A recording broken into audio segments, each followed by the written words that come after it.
Adventist World Radio, the voice of hope. Radio Adventista iraisam-pirenena miaraka amin'ny feo fanantenana.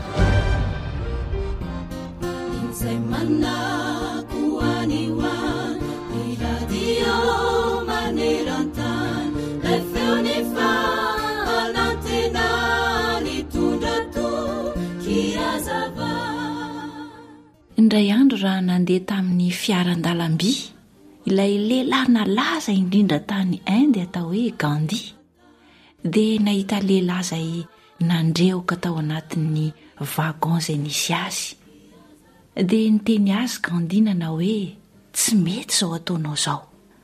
Tsy niraraindra lehilahy akory nefa izany fa voamaika koa izy nandrora sady nanontany an'i Gandhi hoe iza moa ianao no mikabary ahy eo e? Tsy noho ny amiko ihany no hitenenako anao Gandhi, fa noho ny fahasalaman'ny mpandeha rehetra ato. Hitany Gandhi fa tsy vonin-kiaino azy ilay tovolahy ka dia naleo ny nangina. Noho ny afaka kelikely dia niraisin'ilay tovolahy ny zava-maneniny izay nentiny niaraka taminy, ka nitendrira anankiray isan'ny mambahoaka indrindra ny Inde izy, fankalazana ny Nga Gandhi io ireo. Noho ny tonga teo amin'ny gara izay ialana izy ireo, dia indro vahoaka maro be ny tonga hitsenan'ny Gandhi, ilay olomanga ny fireneny, ka niarahaba azy tampanajana fatratra. Teo voafantatra ilay tovolahy fa tsy izy ilay olona izay nitsiratsirainy tao anatin'ny wagon, fa i Nga Gandhi. Akory ny fahamenarany! Indro izy fa nanantona tamin'ny kenatra, sady ny fona teo anatrehan'ny Nga Gandhi ka nanao hoe mamela ny fahadisoako tompoko. Dia namaly azy Nga Gandhi ka nanao hoe tsy nanao ratsy ianao ry sakaiza, tsy tompoko ilay tovolahy, mamela ry hafa diso sy naniratsiranao ahy e. Dia namaly azy Nga Gandhi ka nanao hoe ry sakaiza, hitako fa mira fiderana ianao, nefa ny ataonao tsy manaraka izay ambaranao. Eny tokoa ry mpiaino an-tsaina, isika dia milaza ny tenantsika ho kristianina. Moa ve ambava fotsiny toy izany ihany koa no ankalazantsika an' Jesosy amin'ny maha-kristianina antsika, sa mifanaraka amin'ny fiainantsika ny maha-kristianina antsika? Engane isika mba tsy ho tahaka ireo fariseo sy mpanora-dalàna izay mpiatsara velatsia tamin'ny andron'i Jesosy ka nilazany hoe nahoana nareo no miantso ahy hoe tompoko tompoko, nefa tsy manao izay lazaiko. Luka 9:4-20.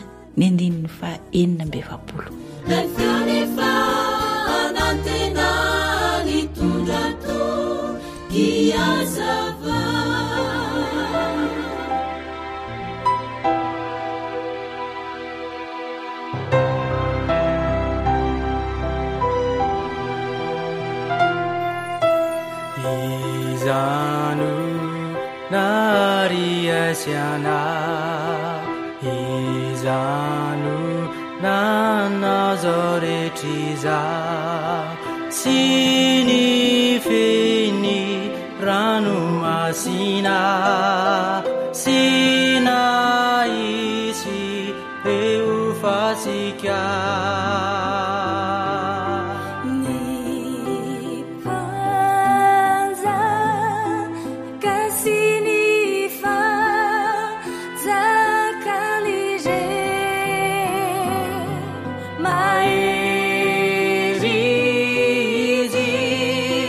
Mana jaziza, zaure chiza.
faly mandombaravarana anao indray ny feo ny fanantenana na ny radio adventista iraisam-pirenena sampana teny malagasy miaraka aminao ny mpiaramianatra aminao Elion Andriamitanso.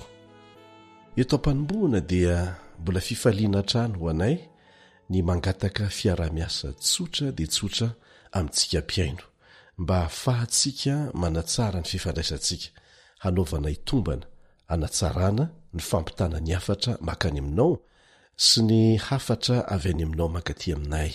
Zany no atao dia ho fanatsarana ny fifandraisantsika. Tiana ho fantatra hoe firy aminareo no efa niaino, ireo fandarana efa nandeha teto, ireo fambelabelarana efa nandeha teto. Tsy olana na indray mandeha na impolo na intelo, fa raha sitraka ao dia ampio zahay. Inona ary lay fiara-miasa? Raha indroa ohatra ianao no niaino, indroa monja, tsy olana zany, dia asio isa na marika roa fotsiny eo amin'ny SMS na ny afatra alefanao aty aminay, miaraka amin'ny faritra misy anao, ohatra hoe faritra Melaky na faritra Vatovavy Fitovinany sy ny sisa. Raha impito ianao no niaino, dia asio marika na isa 7 eo amin'ny afatra na ny SMS alefanao aty aminay, dia takan'izany atrany. Ny ray amreto larana telefona reto no andefasanao azy: 034 06 797 62 aotra 34 aotra 4 7 7 zay ny telma, ary ny farany Orange 032 75 379 74. Ho anao zay te andre ireo fambelabelarana rehetra efa nandeha hatramin'izay, dia tsara ny alalanao fa voatahiry avokoa izy rehetra. Amin'ireto fomba ireto ao anatin'ny site na ny roy izay omenanao eto: feo fanantenana, tambatr'ireo feo fanantenana.org na ao anatin'ny awr.org. Akoatr'ireo dia efa marobe nareo ny miditra ao anatin'ny Facebook, anatin'ity page ity feo fanantenana. Ary entanina mihitsy isika hamerina iaino, hianatra, satria mifampiankina avokoa, mifampitohy ireo loha-hevitra rehetra izay narahantsika teto. Efa kely sisa dia ho tapitra ny fiarahantsika ao anatin'ny alasaro ny faminaniany Baiboly. Isaoranay ianareo izay nanohina ny antso, nametraka fanontaniana, nandefa fanamariana, ary efa marobe ny nanolo-tena ho eo amin'ny ranon'ny batisa. Ao koa rehefa somary nangatsiatsika kanefa tapa-kevitra ny hanavao indray ny fifandraisany amin'Andriamanitra. Tsy manadino ny mivavaka ho antsika tsirairay izahay. Mialohan'ny hidirantsika amin'ny loha-hevitra amin'ny ity anio ity dia manasanao mba hiaraka hivavaka aminay.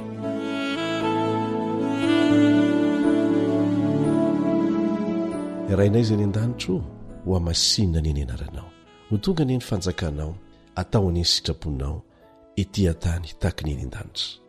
Misaotra anao fa manome anay izay sahaza anay isan'andro ianao, ary mangataka ny famelan-keloka avy aminao zahay mba hamelanao izany tahaka ny namelanay izay meloka taminay.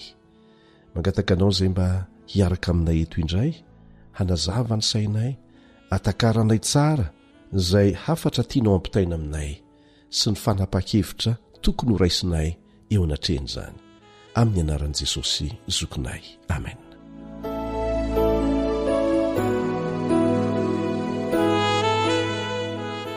Ho toizantsika ny fiarah-mianatra ny loha-hevitra mikasika ny batisa ny rahantsika farany teto. Mipetraka amin'ny fanontaniana hoe fa tsy maintsy atao batisa ve ny olona anankiray maniry ny hanavoany fiainany miaraka amin'i Jesosy, ary misy fiatraikany amin'ny famonjena ve zany? Zao no lazain'i Jesosy tenany mihitsy, izy tenany mihitsy no niteny an'izany ao amin'ny Marka 5:12, Marka 5:12, zay mino sy atao batisa no ho vonjena. Zay mino sy atao batisa no ho vonjena. Tsy ampiny hoe mino fotsiny, fa tsy maintsy manaiky handalo amin'ny ranon'ny batisa ianao. Zay tsy mety mino no heloina, zay ny toy ny teny. efa niarahantsika nianatra teto fa Jesosy mihitsy no nanome modely antsika ny amin'ny atao hoe batisa marina. Na dia tsy tokony natao batisa azy izy, ary nandahy mihitsy ange Jaona mpanao batisa ianao tokony ianao batisa aho izy mantsy an' Jesosy, ka ianao indray ve no ataoko batisa? Dia hoy Jesosy hoe, ekeo ihany ankehitriny atanteraka ny fahamarinana rehetra. Ilaina ilay modely napetraka Jesosy. Efa nametraka an'izay azy izy dia mbola misy foana ny olona manao saritsarina batisa, makamaka tahaka fa tsy ny tena izy. Mahafinaritra trano ny miatrika ny fotoana fanaovana batisa, satria midika ho fandresena lehibe zany, na ho an'ny mponiny lanitra manontolo, na ho antsika zanak'Andriamanitra rehetra ihany koa. Isaky misy olona anankiray izay nanaiky hatao batisa dia fandresena, fifaliana izany. Tsaroana eto ny tantaran'ny tanàna anankiray any tendrombohitra avo any Filipina any. Ny mponina tao dia nandre fandarana tamin'ny radiontsika mahakasika an'i Jesosy sy ny fahamarinany, ary naniry atao batisa izy ireo. Dia nanapa-kevitra ho any ireo namanay. Fomba roa ihany no ahafahana makany an-tanànan'izy ireo, na mitaingina soavaly fa somary elaela kokoa, na mandeha moto. Dia nifidy ny andeha moto moa ny namana Camille Hotman sy ireo mpiara-miasa nakasary-tany, satria aingana kokoa ny mandeha moto. Dia niampita renirano 420 izy ireo. Nitety avoana, nandeha lalana miolakolana be deaibe, mitovitovy amin'ny aty Madagasikara tahaka ny mandeha makany Toamasina izany, mandrapatonga tany amin'ilay toerana. Ampolony maro hatramin'ny ankizy no nitsena azy ireo tamin'ny hafaliana. Nisy dia tongotra koa tsy maintsy natao ahafahana mamonjy renirano anankiray hanatanterahana ny batisa. Tena fifaliana lehibe ho azy ireo ny nanatry maso olona 12 nanolotra ny fiainana ho an'i Jesosy tamin'ny fotoana io. Faritra lavitra andrina izay no filazantsika malagasy azy, ary nafantatra azy zany fisiany izany tanàna izany, dia sarotra zany hoe miampita rano 420 zany. Ary izay indrindra no ampiasantsika ny onjam-peo rehetra, ny radio adventista iraisam-pirenena dia mampiasa ny onjam-peo rehetra misy eto ambonin'ny tany mba ahafahana manatratra ny olona eo amin'izay toerana misy azy sy amin'ny kolotsainy. Reto olona sarobidy izay nitsangana avy tao amin'ny ranony batisa ireto, misy 12 izy ireo, dia nandeha tamin'ny fiainam-baovao. Zany dia mariky ny fitsanganana amin'ny maty, miakatra avy eo amin'ny fasana rano ara-tandindona. Ndia aversika vetivety eny ny fanazavana nomen'ny apôstôly Paoly mikasika ny hevitry ny atao hoe batisa ao amin'ny Romanina 4:13 sy ny 4. Romanina 4:13 sy ny 4. Tsy fantatrareo va fa na iza isika no efa natao batisa ho amin'i Kristy Jesosy, dia natao batisa ho amin'ny fahafatesany.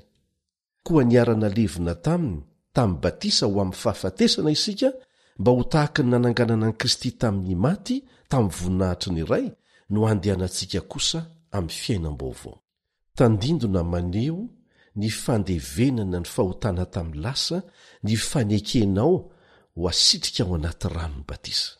Ary ny fitsangananao miala avy ao dia maneho ny fiaingana vaovao amin'ny fiainam-baovao tianao iainana miaraka amin'i Kristy. Moa ve mila miandry ny ho tonga lafatra ny olona anankiray hoe mba tena tanteraka efa mba tsaratsara mihitsy aloha zay vao atao batisa? Tsia. Ny batisa dia tsy midika vilively hoe tsy misy tsiny ny olona anankiray. Ny mifanohitra amin'izay aza, tapa-kevitra ny ala izy kanefa feno fahotana, feno faratsiana, tsy hainy miala amin'izany. Dia mangataka izy mba ho atao batisa, satria tia hanomboka fiainana vaovao. Ny dikan'izany dia izao hoe nanolo-teny ianao. Raha misalasala ny ho atao batisa ianao, satria mieritreritra fa mbola mila miandry ny ho tsaratsara kokoa aloha, dia tsy hanolo-tena velively mihitsy ianao. Ny batisa dia fanehoana fanoloran-tena ho an'ny tompo, fanapahan-kevitra hanaraka midiany. Tsy fiafaran'ny fiainana kristianina zany akory, fa fanomboany, tahaka ny zaza voateraka ara-panahy ny olona vita batisa. Ny olona anankiray vao vita batisa dia ahatsapa fahafahana sy fiainana vaovao, ary afaka miteny hoe Andriamanitro, anao aho manomboko izao, dia tario aho, amboary, tezao, mba hiaina mifanaraka amin'ny sitraponao eo amin'ny fiainako. Ny batisa no ahafahantsika manomboka fiainana vaovao. Ojerentsika zay zavatra miseho rehefa atao batisa isika. Anisan'ny mahafaly ny olona anankiray atao batisa dia ny fahalalany fa ho voavelany fahotany rehetra tamin'ny lasa, na ratsy tohinona izany na ratsy tohinona. Misy olona izay mieritreritra mihitsy hoe za angamba efa namany very satria be loatra ny faharatsiana zay vitako, ny olona matiko sy ny sisa.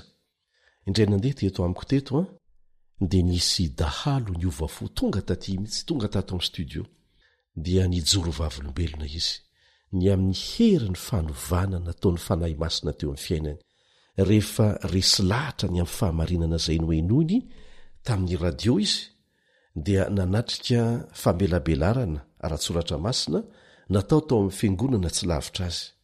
Mamo aho ozy niditra tao, mamo aho fa ilay pasteura tsy nanosy-botanana na dia mamo aza nefa dia nanana fifantohana ihany aho, ary nisy fotoana izay tena nafahako ny aino tsara mihitsy. Dia resy lahatra ozy dia te hijoro vavolombelona izay no atongavako aty. Dahalo zany ary dahalo efa namono olona betsaka na vita ratsy. Milazay mihitsy tamin'izay fotoana izay fa raha misy vehivavy tiany alaina dia lalitra fotsiny no alefany, mipetaka amin'ilay vehivavy dia azony, ary rehefa tsy azony dia vonoiny. Kanefa niovy zany olona izany, tena tonga zanak'Andriamanitra, lasa olona tena ilainy eo amin'ny fiarahamonina izy, tsy olona atahorana intsony, ary lasa mpitondra fivavahana eo amin'ny fiangonana misy azy. Misy teny fampanantenana azo antoka mihitsy omen'Andriamanitra ho an'izay tapa-kevitra ny andao ny fiainam-pahotany taloha ary hanomboka fiainana vaovao. Rehefa vita ny batisanao dia izao no ataovy an-tsaina. Izao no voasoratra amin'ny Isaia 4:7-2. Isaia 4:7-2. Izaho Jehova efa nandevona ny fahadisoanao tahaka ny fandevona ny zavona, ary ny fahotanao tahaka ny rahona, koa miverena amiko fa efa nanavitra anao. Ka rehefa vita batisa ny olona zany dia tsy misy zavatra hanenjika ny eritreriny tsony ny amin'ny zavatra tsy nety tamin'ny lasa. Efa nidiovin'Andriamanitra izany, efa nilevoniny tahaka ny zavona izany.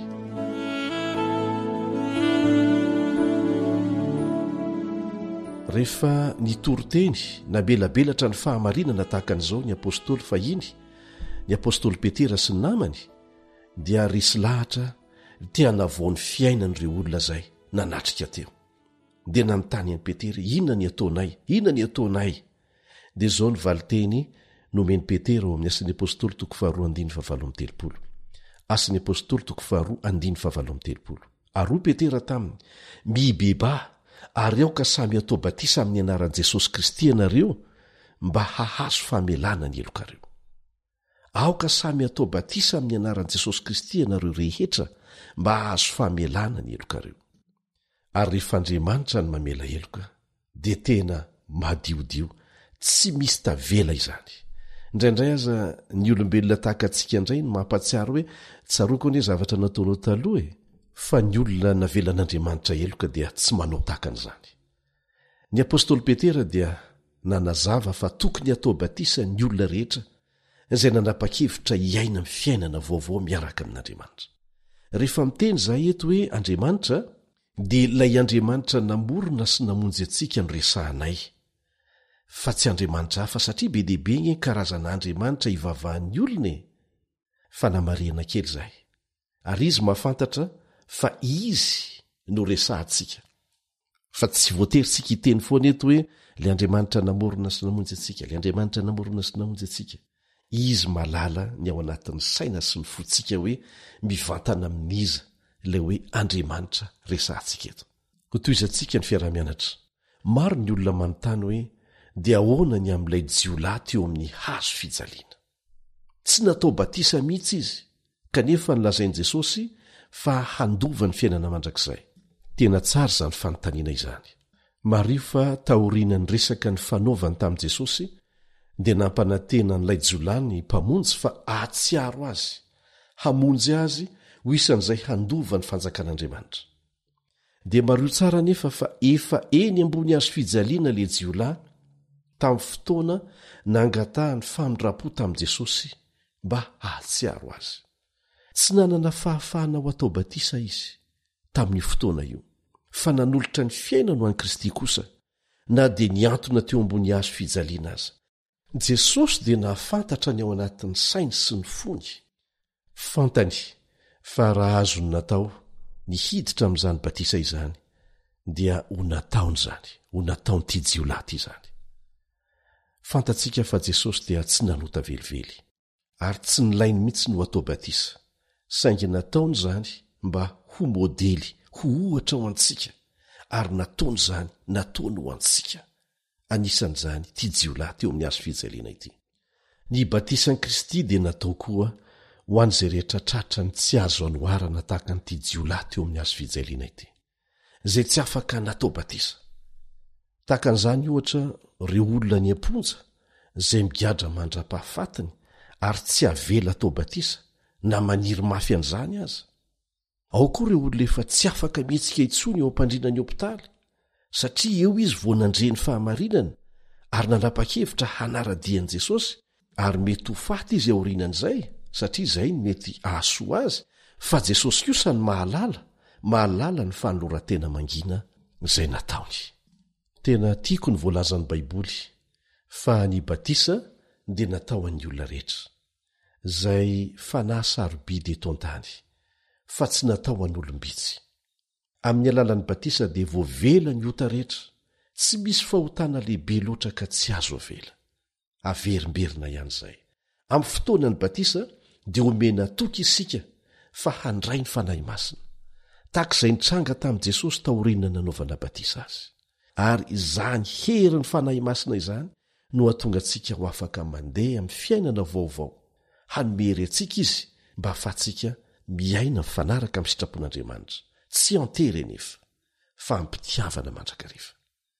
Izao ny voasoratra amin'ny Marka 1:10. Marka 1:10. Ary raha vao niakatra avy tao amin'ny rano Jesosy, dia hitany ny lanitra nisokatra ary ny fanahy masina nidina tahaka ny voromailala nakeo amboniny. Dia averintsika vakina ny Asan'ny Apôstôly 2:7 toy izay. Asan'ny Apôstôly 2:7 tapany faharoa manao hoe, ary ianareo handray ny fanomezana dia ny fanahy masina. Ny tian'ny Apôstôly Petera lazaina dia hoe, rehefa atao batisa isika dia azo famelan-keloka ary handray ny fanahy masina, tahaka ny nandraisan'i Jesosy ny fanahy masina rehefa avy natao batisa izy. Ary izany ny fanomezana lehibe indrindra mety ho fantatsika olombelona. Ho voadio ianao ary mampanantena anao izy fa hanome ny fanahy masina ho eo amin'ny fiainanao. Misy ohatr'izany indray ve? Hitarika anao, hanoro anao izay tokony ho ataonao, hanome hery anao ho afaka miaina amin'ny sitrapon'Andriamanitra. Averimberina izay satria izay ny tena votoatiny ity lesona ity. Izany ny tombontsoa-goavana izay tsy tiany Satana homena anao. Ny fanahy masina dia ho mpanampy anao manokana amin'ny sedram-piainanao rehetra. Satria tadidio fa rehefa mianatra ohatr'izao tsika, mianatra ara-tsaina, teorika dia resy lahatra, dia atao batisa. Tena efa dingana lehibe izany. Fa tsy ho lasa fiainantsika mihitsy ilay fahamarinana izay irintsika hiainana raha tsy avelan'Andriamanitra hiditra ao anatin'ny fampiarana isika izay andalovana sedra matetika, sedra mba ahafahana mametraka tsara an'ilay toetra tiana ho ananana eo amin'ny fiainanao. Tsy fampijaliana izany fa fanofanana, tahaka an'ireny miaramila ho fanina ireny mba ho tena miarambila tokoa izay afaka miaro ny tanindrazany. Dia izany no ahafahantsika maka sary an-tsaina koa ny fanofanana nataon'Andriamanitra ny zanany mba ho afaka miaina amin'ny fahamarinana, fa tsy resaka fotsiny an'izany. Ny Baiboly dia milaza fa anisan'ny asan'ny fanahy masina ny mampianatra, mitarika ary manofana. Izao nivakitsika eo amin'ny Jaona 2:7. Fa ny mpananatra dia ny fanahy masina izay irahany ray amin'ny anarako, izy no hampianatra anareo ny zavatra rehetra sy hampahatsiaro anareo ny zavatra rehetra izay nolazaiko taminareo. Izany no antony angatahantsika ny fanazavan-tsaina avy amin'ny fanahy masina rehefa mianatra ny tenin'Andriamanitra, na mianatra irery na miara-mianatra.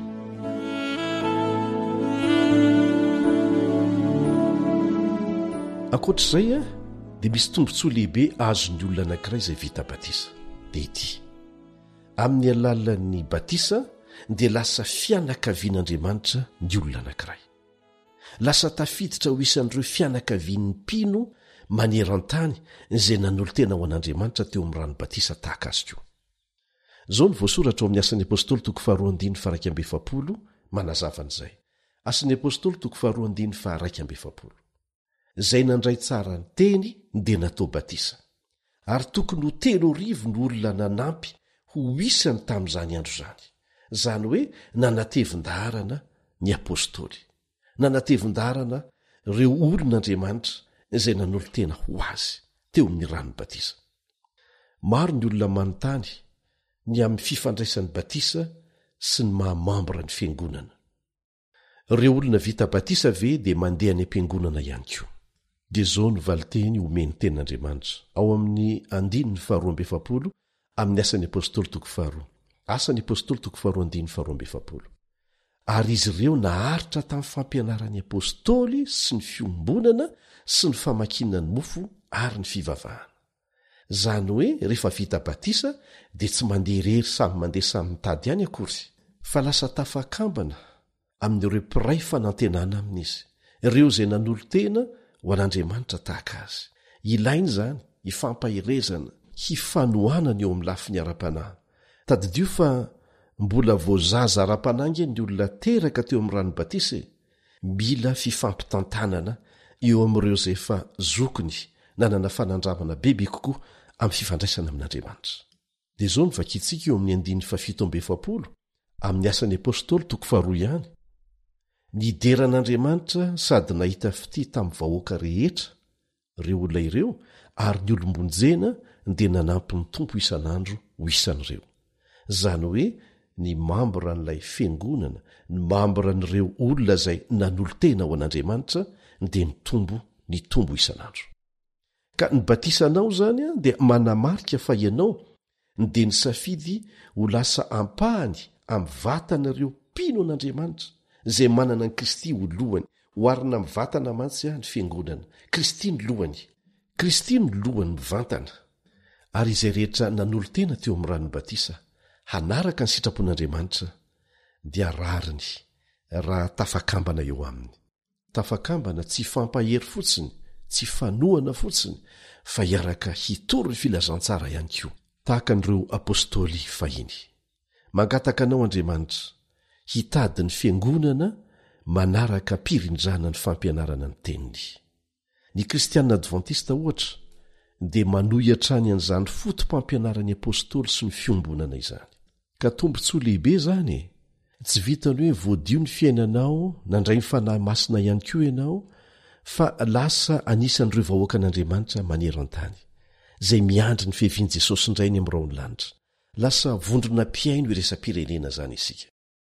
Andriamanitra dia mitarika ny olona avy amin'ny firenena rehetra, ny samy hafa fiteny, samy hafa foto-kevitra, samy hafa kolotsaina, mba hanaraka azy. Aleo jerentsika ireo dingana tokony ataon'ny olona anankiray milohan'ny anaovana batisa azy, mba hahamora ny fitadidintsika ny lesona. Voalohany dia manahoana? Tokony hibebaka isika, hanenina marina noho ny fahotantsika. Ny fanan'Andriamanitra dia mitona ny olona hibebaka, ary raha manaiky izany ilay olona dia hiroso amin'ny dingana manaraka, dia ny fanaovana batisa izany. Efa nanatona an'i Jesosy amin'ny finoana ve ianao, ary ny teny mivantana tamin'ny ambavaka mangina hoe: Tompo, mino aho fa ianao rery no afaka mamela ny fahotako, satria ianao rery ny mpamonjy ahy. Mamela ny iloko ary vonjeo aho, fa te hanomboka fiainana vaovao. Raha eny ny valiny dia efa navita ny dingana voalohany amin'ity diany finoana ity ianao, izay mipakatra any amin'ny fiainana mandrakizay. Ny fibebahana dia fanenenana tanteraka amin'ny fahotana vita ry havana, fahavononana hiala tanteraka amin'ny fomba fiainana izay tsy mifanaraka amin'ny sitrapon'Andriamanitra ny ainana teo aloha. Tsy midika akory izany hoe efa niova ianao, fa kosa tena manenina noho ny tsy nentina tao, ary te hiala amin'izany efa tena vonona hiditra amin'ny fiovana eo ambany fanampiany herin'Andriamanitra. Lasa tsy manitona anao itsony ny ratsy izay fanao fahiny. Marikoriko anao zany. Ary zay asan'ny fanahy masina ao anatinao zay. Faharoa, tsy maintsy mino sy manaiky ianao fa Jesosy dia sady mpamorona no mpamonjy anao, zay ekenao ho tompony fiainanao manomboka eo. Ary farany dia ny fahavononanao hanohy ny fianarana ny sitrapon'Andriamanitra sy handray ireo toromarika omeny rehetra ao amin'ny Baiboly. Raha vantany vao azonao sy ekenao ireo fampianarana fototra ao amin'ny Baiboly tahaka an'izay ny anarantsika teto, dia manasanao hanapa-kevitra ny ho atao batisandriamanitra. Zay mantsy no baiko nomeny Jesosy ny mpianany ene ao amin'ny Matio 7:7-8 Matio 7:7-8 manao hoe, mandehany ianareo mitoriany filazantsara amin'ny olombelona rehetra. Dia rehefa resy lahatra le olona fa hanomboka fiainana vaovao miaraka amin'i Jesosy, dia izao no toy ny teny, manao batisa azy. Fa aorianany batisa dia izao no toyny, mampianatra azy zay rehetra nandidiko anareo. Zany hoe mbola misy fianarana ihany koa zany, tsy maintsy atao aorianany batisa. Misy fianarana fototra alohan'ny batisa, zay hatevenina sy toizana aorianany batisa. Ka rehefa vita izao famelabelarana izao, dia manasanao mbola hanaraka trany ny onjam-peon'ny radio adventiste iraisam-pirenena, fa hanohy ny fiarah-mianatra isan'andro sika amin'ny velaram-piainana rehetra mihitsy amin'ny maha-kristianina antsika. Tsy ara-panahy fotsiny fa mivelatra maisika antsika ray manontolo. Manaraka izany dia betsaka ny manontany momba ny batisany zaza. Ahoana hoy ny voalaza ao amin'ny Marka 5:12 zay mino sy atao batisa no vonjena. Tsy maintsy alohavan'ny finoana zany ny batisa. Mazava fa ny zazakely dia tsy mahalala momba ny ota. Tsy afaka ny anao ireo fanekempinoana vokatry ny fahalalana n'ireo fahamarinana fototra tahaka an'izay ny anarantsika teto nandritra n'izay fotoana rehetra izay. Tsy afaka handray fanapa-kevitra matotra tahaka antsika izy, ary tsy mahay an'izany mibebaka amin'ny fahotany zany ny zaza. Ny batisany zaza dia tsy voalaza ao anatin'ny Baiboly. Efa ny fanarahantsika teto, fa rehefa ao amin'ny Baiboly dia resahantsika, raisitsika. Fa rehefa tsy ao amin'ny Baiboly dia tsy atsika izany, tsy natao atsika izany. Tsy batisa ny nataon'i Jesosy tamin'ny zaza, fa tsy ho-drano. Mialatsiny raha tsy maintsy lazaina trano ny marina, satria ny marina ny mahasoa atsika, fa tsy izay nahazatra atsika fotsiny. Ary izay nge no antony hamerenana atsika ao amin'ny Baiboly madiodio, satria efa akaiky Jesosy. Dia mila miverina madiodio amin'ny tenin'Andriamanitra isika. Be dehibe ny virusy ny fampianarana samihafa izay niditra vokatry ny asan'ny Satana, ary efa lasa fahazarana fotsiny. Ny fanaovana batisa zazakely ry havana dia fomba fanao avy amin'ny mpanompo sampy, ary nentina tao amin'ny fiangonana tany Roma. Mbola nisan'ireo fomba mpivavaka amin'ny masoandro izay nampifangaroina amin'ny fivavahana kristianina izany. Tsaroantsika teto ny nataon'ny Constantin, le amperora romanina, izay mpivavaka amin'ny masoandro, mba hampitambarana ny fanjakam-be romanina, dia nafangarony ny fivavahana amin'ny mpanompo sampy sy ny fivavahana kristianina, ary izay ny nanimba ny fiangonana nanomboka hatreo. Dia mbola mandovan'izany ny akamaroan'ny fiangonana amin'izao fotoana izao. Ka tahaka ny akamaroan'ny fampianarana hafa izay niditra tsikelikely teo anivon'ny fiangonana kristianina, ny fanaovana batisa zazakely dia avy tamin'ny fomba fanao tao Babilôna fahiny mihitsy. Fomba fanao tao Babilôna mantsy. Raha voateraka ny zaza dia ho membonahitra amin'ny alalan'ny batisa, fa batisa araka ny fomban'izy ireo. Ny mpanompo sampy any Eoropa dia mamafy rano, mandetika ny zaza voateraka any anaty rano, ary mbola misy ny mampiasa rano voasina ho an'ny batisa amin'ny faritra sasany, ary romanina araka ny fomba n'ireo mpanompo sampy izany. Ary tsy mahagaga raha izany no atao, satria tsy misy an'izany eo amin'ny Baiboly, dia ny fomba ny mpanompo sampy izay nampidirina no arahana ihany koa rehefa manao batisa. Rehefa nampiditra ny batisa ny zazakely ny fiangonana kristianina romanina, dia nanohitra mafy ny fanaovana batisa ny olon-dehibe izy ireo, lasa mifanipaka amin'izay voalazan'ny tenin'Andriamanitra indray no lalàna navoaka, ary namoaka ny zao didy zao mihitsy ao amin'ny boky History of Romanism, pejy 1500 ho zonona izay milaza fa ny olon-dehibe ny tsy maintsy atao batisa. Zavadozany zany, ireo izay manaraka ny baiboly madiodio indray zany no voaozona. Dia inona zany mahafivavahana kristianina ilay fivavahana? Tsy misy fahamarinana raha baiboly na kely aza. Nandritra n'ity famelabelarana mitohitohy nataontsika teto ity dia mety nianatra fahamarinana vaovao avy amin'ny tenin'Andriamanitra ianao.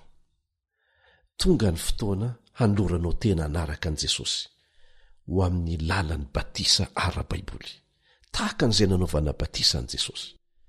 Ahoana nefa raha toa ka efa vita batisa ianao? Mila verina atao batisa indray ve? Misy ohatra anankiray ao amin'ny baiboly izay namerenana olona natao batisa indray. Dia ho jerentsika ne indray nandeha ny apôstôly Paoly dia nampianatra teny amorontsiraka any Efesosy, ary nisy vondron'olona nanatona azy. Dia hoy ny voalaza ao amin'ny asan'ny apôstôly 7:15-5. Asan'ny apôstôly 7:15-5. Ho jerentsika ny resaka nataon'ny Paoly tamin'izy ireo. Paoly nanao taminy hoe, efa noraisinareo va ny fanahy masina, fony vonino ianareo? Fa ireo nanao taminy hoe, tsy renay akory fa efa nomena ny fanahy masina. Ary hoy ny apôstôly Paoly namaly azy, ho amin'inona ary nanaovana batisa anareo? Dia hoy ireo, ho amin'ny batisa ny Jaona. Dia hoy Paoly, Jaona nanao ny batisa ny fibebahana, ka nilaza tamin'ny olona mba hino izay ho avy manaraka azy dia Jesosy. Ary raha nare zany izy, ireo olona ireo zany dia natao batisa ho amin'ny anaran'i Jesosy Tompo. Eto zany ny apôstôly Paoly dia nanazava tsara tamin'izy ireo fa na dia efa nisy natao batisa nasitrika azy izy ireo taloha, dia mbola naverin'ny Paoly natao batisa asitrika indray. Naniry andeha tamin'ny fahazavan'ny tenin'Andriamanitra izy ireo. Zany no antony roa ahafahana manao batisa indray. Misy koa olona anankiray izay mety haniry atao batisa indray na dia efa vita batisa aza teo aloha satria tena niala tanteraka tamin'ny fanarana an'i Kristy izy, nandao lavitra an'Andriamanitra, dia maniry no atao batisa. Tea navao fiainana, tea hanomboka fiainana vaovao indray. Tsy izay rehetra manota akory dia atao batisa, satria raha izany dia betsaka ny andan'ny fotoana ny amin'ny toerana fanaovana batisa. Ny fiamorana lehibe zany tena fandozana an'Andriamanitra lavitra mihitsy dia azo avaozina indray amin'ny fanaovana batisa. Fa ho antsika indray izay manana tsy fahatanterahana eo amin'ny fiainantsika, satria tahaka ny zaza voateraka ara-panahy araka ny resana teo, dia mbola mety misy fahalavona, mety misy tsy fahatanterahana foana eny an-dalana eny, fa manana faharetana amintsika Andriamanitra mambola vola antsika nanareo toetra izay mifanaraka amin'ny sitrapony eo am-piandrasana ny fiaviany. Dia izay indrindra no ilana ny fandraisana ny fanasan'ny Tompo, ny fandraisana anjara amin'izany, izay fanavaozana indray ilay fanolora-tena natao tamin'ny batisa. Ka ho antsika izay efa nitody damosina tanteraka tamin'i Jesosy, efa lasa lavitra mihitsy, tena nandao azy, dia manasanao hiverina indray aminy. Efa akaiky ny fiavian-drainy amin'ny raony lanitra, tsy mandatsanao izy, fa vonina ny amihinanao tahaka n'ilay zanakadala nandao ny rainy, ary rehefa niverina dia niazakazaka ny rainy nitsena azy. Mihoatra lavitra noho izany ny fitiavan'i Jesosy, te hiazakazaka mba hitsenanao raha mbola eo mpisalasalana azy ianao, hanolo tena hiverina amin'ny indraina tsia, mivirena amin'izao mahainao anao zao, fa izy no hanololay akanjo maloto eny aminao, ho tafiny akanjo vaovao ianao, dia ny fahamarinany.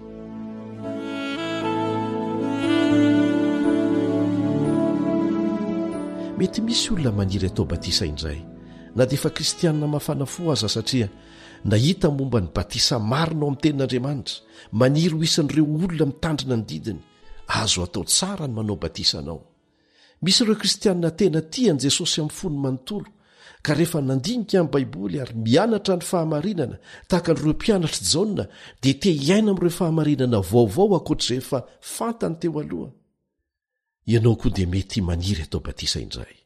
raha izay ny fanirianao dia efa nisy talohanao voalaza amin'ny baiboly naverina natao batisa indray. Raha toa ka kristianina ianao, ny fanekenao atao batisa raha baiboly dia tsy midika akory fa nolavinao daholo ny fanandramana kristianina izay efa nanananao teo aloha. Tsia, fa nitombo ny fahalalanao, fantatrao fa tsy batisa kay ilay natao taminao tamin'ny mbola kely. Tianao ny atao batisa tahaka ny nanaovana batisa n' Jesosy sy ireo apôstôly fahiny. Inona moa mazava-dehibe ny batisa? Indray nandeha dia nisy mpitondra fivavahana ambony mpahay lalàna teo anivon'ny Jiosy, Nikodemosy no anarany. Nanatona an' Jesosy mangingina izy. Nanontany ny tsy ambaratelo ny fiainana, ny fahazoana fiainana mandrakizay. Dia Jesosy namaly azy eo amin'ny Jaona 7:15. Lazaiko aminao marina dia marina tokoa, raha misy olona tsy ateraky ny rano sy ny fanahy dia tsy mahazo miditra amin'ny fanjakan'Andriamanitra izy. Raha tsy manaiky atao batisany rano sy ny batisany fanahy masina ny olona anankiray dia tsy afaka miditra amin'ny fanjakan'Andriamanitra izy.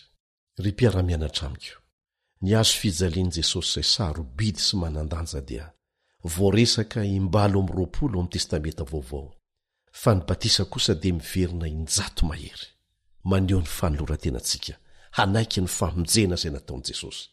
Ka tsy tokony hevitra isika fa tsy ilaina ny batisa. Tena ilaina ny batisa. Ary izay natonga an'i Jesosy niteny tamin'ny Jaona mpanao batisa hoe, ataovy ihany, tanterao ihany ankehitriny hatanteraka ny fahamarinana rehetra. Ilay Andriamanitra namorona antsika eny tena mahalala ny tena ilaintsika. Raha misy olona tratry ny aretin-koditra dia matetika ny dokotera tsotra dia pomady nomeny menaka osotrosotra dia sitrana ilay izy fa miverina indray. Fa ireo manam-pahaizana manokana mikasika an'izany dia mahafantatra fa avy any anaty mihitsy ny mila sitranina mba hahafana manafaka ilay aretin-koditra miverimberina. Ilay Andriamanitra namorona antsika dia mahafantatra fa ny fototry ny olana mihitsy no ilaina vahana dia ny fanalana antsika amin'ny gejany fahotana. Tsy mametsiny ny hoe fanasitranana, ivelana izany. Famoahana demonia, ivelana izany. Famana olana eo amin'ny fiainana ranofo, aingakaingana, ivelana izany. Fa ny fototry ny olana rehetra dia ny fahotana. Ny fahagagana tena dedavina dia ny fiovam-pon'ny olona anankiray izay nilomano tamin'ny faharatsiana teo amin'ny fiainany ary tonga olom-baovao miaina amin'ny fiainana mifanaraka amin'ny sitrapon'Andriamanitra. Fa firifiry moa ny olona sitrana, firifiry ny olona afaka demonia, firifiry no afaka olana teo amin'ny fiainany andavanandro fotsiny, kanefa tena mbola milomano tanteraka amin'ny fahotany. Tsy olona afaka anie izany. Ka ny fanafahana tiany Jesosy omena antsika dia fanafahana any amin'ny fakany olana mihitsy dia ny fahotana izany. Fantany fa mila teboka nomboana indray ianao ary eo amin'ny fotoana anaovana batisanao no hanamariana an'izany. Zava-dehibe izany daty izany. Atserovanao mandrakariva tahaka ny fotoana ny fampakaram-bady. Eny mihoatra noho izany aza satria manamarika fanomboana vaovao ny fiainanao mihitsy. Ry havana, tsy ampy ny mino ny filazantsara fotsiny. Tsy maintsy iaina an'izany. Zao no vakitsika eo amin'ny Korotiana 4:5. Korotiana 4:5.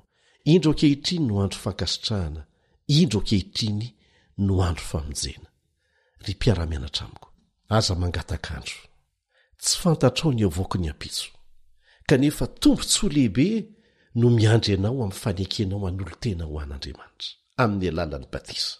Tandindomindoza isan'andro ange ny fiainantsika ary araotony fotoana izay hahafahanao miditra amin'izany fanoloran-tena, mitondra famonjena, mipaka ho amin'ny mandrakizay izany. Hoy ny voalaza ao amin'ny Asan'ny Apôstôly 2:20. Asan'ny Apôstôly 2:20. Ary ankehitriny, inona no mampijanona anao? Mitsangana, mihetsoa ny anarany, ary aoka atao batisa ianao ka ho sasana ho afaka amin'ny fahotanao. Ny lanitra manontolo dia miandry ianao handray fanapa-kevitra. Hijoro an'i Jesosy amin'ny alalan'ny batisa, dia ho tafaray amin'ny Kristy ianao. Ny Galatiana 3:17 dia milaza tahaka an'izao. Galatiana 3:17. Na iza ianareo natao batisa ho an'i Kristy dia nitafy an'i Kristy.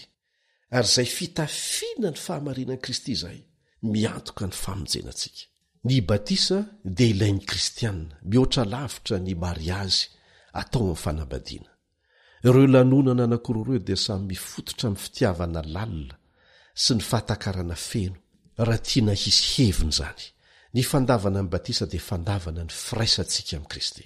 Ny batisa dia fanambarana pahabe maso ny fifandraisantsika amin'i Jesosy. Izao ny voalaza amin'ny Korinthiana 4:5-7. Korinthiana 4:5-7. Raha misy olona ao amin'i Kristy dia olom-baovao izy, efa lasa ny zavatra taloha, indreo efa tonga vaovao ireo. Te ho tonga vaovao ve ianao? Te hanomboka fiainana vaovao? Misintona anao ho any amin'i Jesosy ve ny fonao amin'izao fotoana izao? Irianao ve ny ametraka azy ho voalohany amin'ny fiainanao? Tianao ve ny teny hoe Tompo? Te hanapa-kevitra ho anao aho. Te hanaraka ny dianao rehetra ary ho atao batisa tahaka anao. Ry mpiara-mianatra amiko, inona ny mbola mihazona anao? Matahotra hanao izany fanolorantena izany ve ianao? Tsy misy tokony hatahoranao na kely aza. Matahotra ny vokatra izany fanapa-kevitra izany ve ianao? Mieritreritra ve ianao fa avo loatra ny vidin'izany fanapa-kevitra izany ka ho lafo loatra ny tambiny? Tsia! Fiainana mandrakizay ny miandry ianao. Te hizara fijoroana vavolombelona iray aminao aho mialohan'ny hamarana antsika izao fiarahana mianatra izao. Toe-javatra tena nisy izy ity ary novelomina ho sary mihetsika teny amoron'ny DMZ, toerana anelanelan'ny Korea Atsimo sy Korea Avaratra. Ahitana renirano koa eo amin'ny sisin'ny Korea Avaratra sy Chine. Ireo olona avy eo Korea Avaratra dia manandrana milomano amin'io renirano andositra ho an'ny Chine. Sazy mafy dia mafy anefa ny mahazo ny olona izay tratra manao an'izany. Manana fitsipika telo izay tena entitra dia entitra Korea Avaratra ho an'ireo olona izay mitsoaka avy ao aminy manandrana ny andeha amin'io rano ho any amin'ny faritra any Chine. Raha misy olona mandositra indray mandeha ka tratra dia averina ny Korea Avaratra izy ary gadraina. Ary raha tratra mandositra fanondroana izy dia azo sazy mafy. Ary raha tratra fanotelony dia ho vonoana ho faty. Nisy tovovavy anankiray antsoina hoe Kim, izay naniry mafy ny fahafahana ary te hitsoaka ho an'ny Mongolia mba hahafahany manohy ny lalany makany Korea Atsimo satria te honina izy. Tsy mbola kristiana ny Kim fony izy nandositra ary mbola tsy nahalala an'Andriamanitra mihitsy. Tamin'ny voalohany dia tratra izy dia nalefa ny verina sy ny gadraina tany Korea Avaratra. Nyrahonana mafy izy mba tsy hamerina an'izany intsony satria ho ratsy kokoa ny anjo azy raha tratra indray mandeha. Ahasakana ny Kim ve izany ho ianao? Tsia! Nanandrana nandositra fanondroana iray izy, nandeha ny ampitany rano tao anatin'ny haizina, saingy nisy miaramila nitondra jiro nahita azy sy nisambotra azy, dia voasazy mafy tokoa izy. Dia nampitandrina azy mafy izy ireo hoe, Kim, raha mbola mamerina amin'izao ianao dia ho vonoina ho faty. Aza manandrana mandositra intsony. Kanefa niriny Kim mihoatra ny zavatra rehetra ny fahafahany. Ka na dia niankina manaina aza ny fandosirana fanotelony dia lasa ihany Kim. Lomano tamin'ilay renirano iray izy tamin'ny misasakalina. Tamin'ity indray mitoraka ity dia tafita soa teny amin'ny sisin-taniny Sinoa i Kim. Dia sendra fianakaviana Sinoa tsara fanahy. Nanafina azy tao an-trano izy ireo. Nadritra ny volana maro ny janonany tao amin'ireto olona tsara fanahy tamin'ny reto. Dia eto indray no ahitantsika ny fahaizan'Andriamanitra manararoatra an'izany, hitondrana ny afatry ny famonjena tamin'ny Kim tamin'ny alalan'ny onjam-peon'ny radio. Ary teo am-pandefasana an'izany radio izany no nandrenesan'ny fandarana amin'ny fiteny koreana nahazatra azy.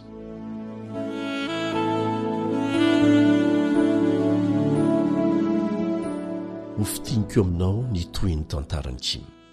Indray hariva tao amin'ny fiangonako hoy ny pastera anankiray teo an-toerana dia nisy vehivavy tsy fahitako niditra nipetraka tany aoriana.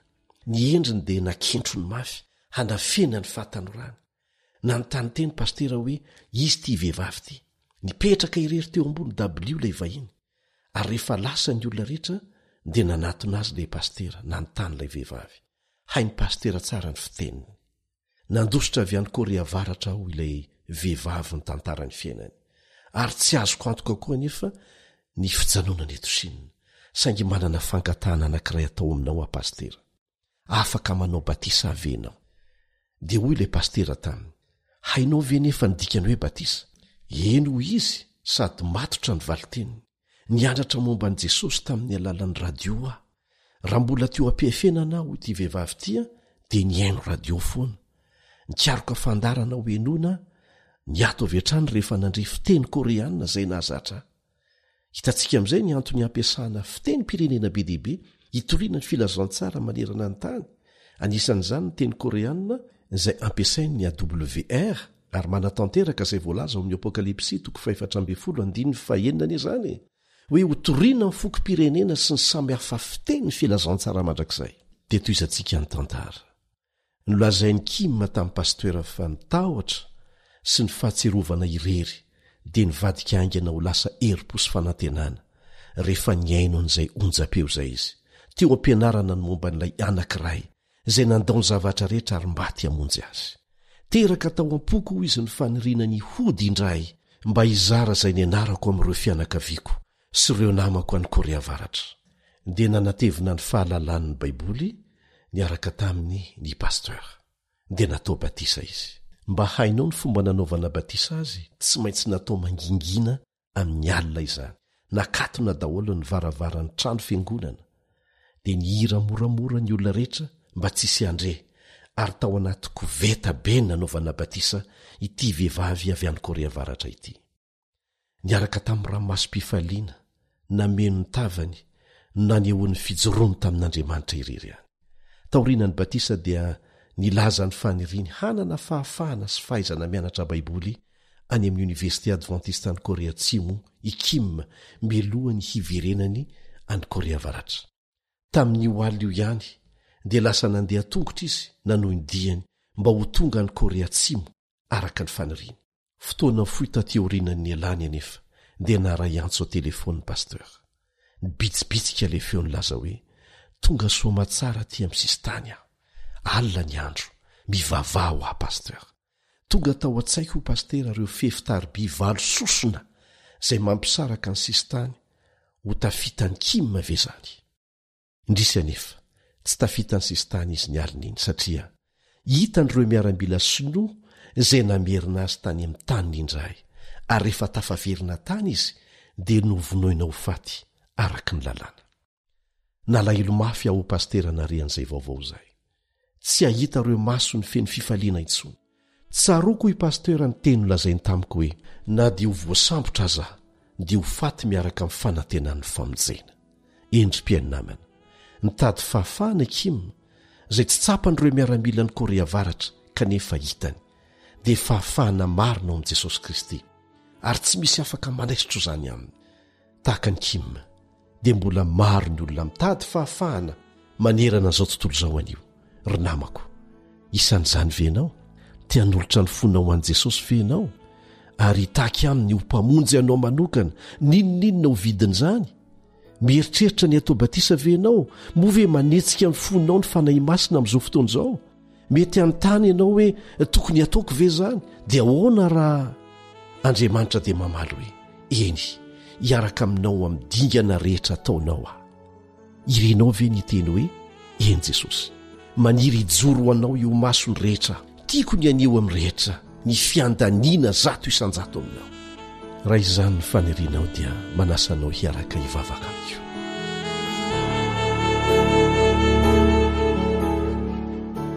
Raha inay izay ny an-danitra, tonga etoany laonao zahay izao, miaraka amin'ny tanana mitsotra, manolo tena hitarianao anay amin'ny lalanao mitondra anay mody. Angatanay ny fananao masina, hiasa mahery ao am-pony ny tsirairay izay tapa-kevitra ny ho atao batisa. Ireo izay misalasala reseo lahatra tompo mba handray ny famonjena izay atolotra ao. Angatahana amin'ny anaran'i Jesosy izany. Amen.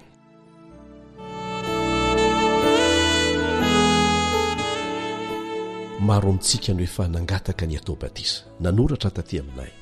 Raha mbola misy amintsika maniry no atao batisa, manorata aty aminay. Fa hoentina iambavaka izany fanirianao izany, ary ho atorona ianao koa ny fomba ataonao mba hatanteraka an'izany. Manasanao izay mba hifidy hatrany ny lalan'Andriamanitra mitondra ho an'ny famonjena mandrakizay. Amen.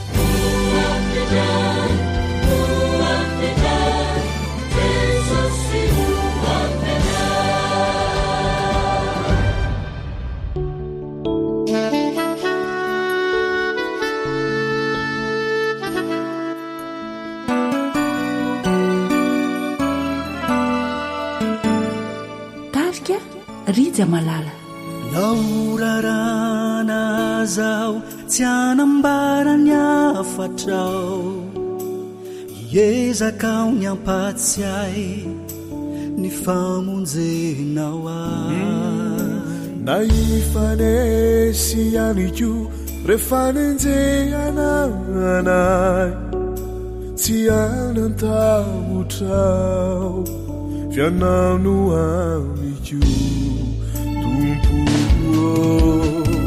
atokako manontolo anao ny fianako minominona iseo de fojo anao atokako manontolo anao ny fianako minominona iseo de fojo anao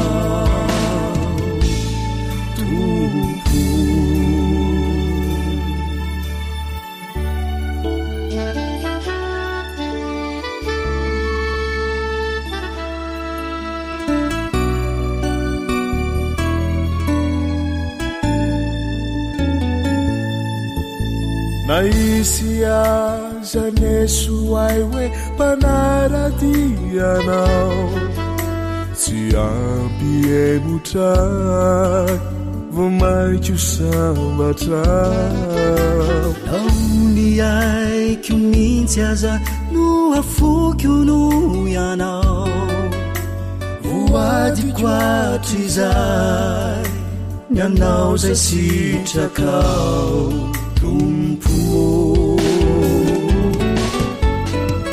atokako manontolo anao ny fianako minominona iseo de fojo anao atokako manontolo anao ny fianako minominona iseo de fojo anao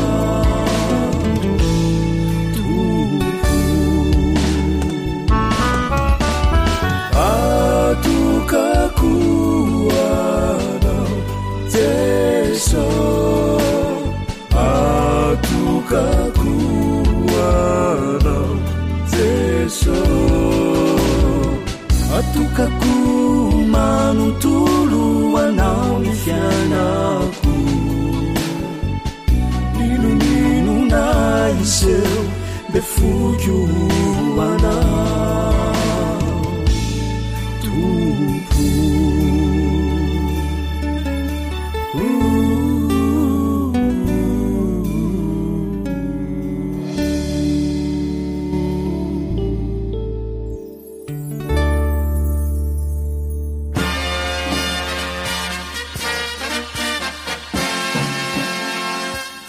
Adventist World Radio, The Voice of Hope. Radio feo fanantenana. narahanao teo ny fandaharana no vokariny ny feo fanantenana amin'ny teny malagasy izay azonao averina sy alaina maimaimpoana amin'ny alalan'ny YouTube, Facebook, feo fanantenana. Mirary 720 ora finaritra ho anao ny AWR